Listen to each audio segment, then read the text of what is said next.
I am adding your book to a category of books that I call progress books, for lack of a better word. We start with Matt Ridley and Rational Optimists, of course, Harvard's Steven Pinker. And of course, we have an 800-page tome from Deidre McCloskey.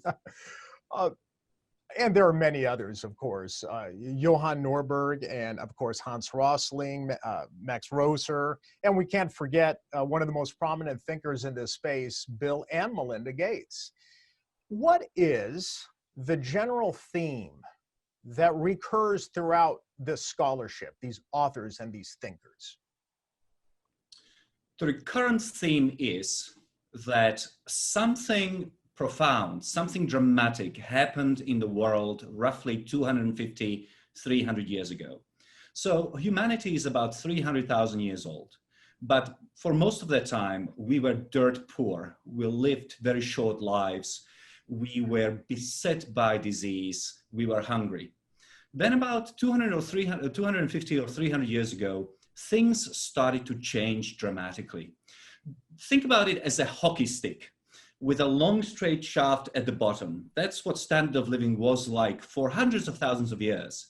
And then suddenly, 250 years ago, this upward facing blade. And what all of us have in common is to try to, first of all, measure and popularize the changes that have happened in the last 2 centuries, but also to zero in on the reasons why the last 300 years or so are so much different and so much better than the time before. And the period that we are looking at goes by different names. Deidre McCloskey called them the Great Enrichment. Other people have referred to it as the Age of Innovation, or I have referred to it as the Age of Abundance, but you could also call it the Age of Enlightenment.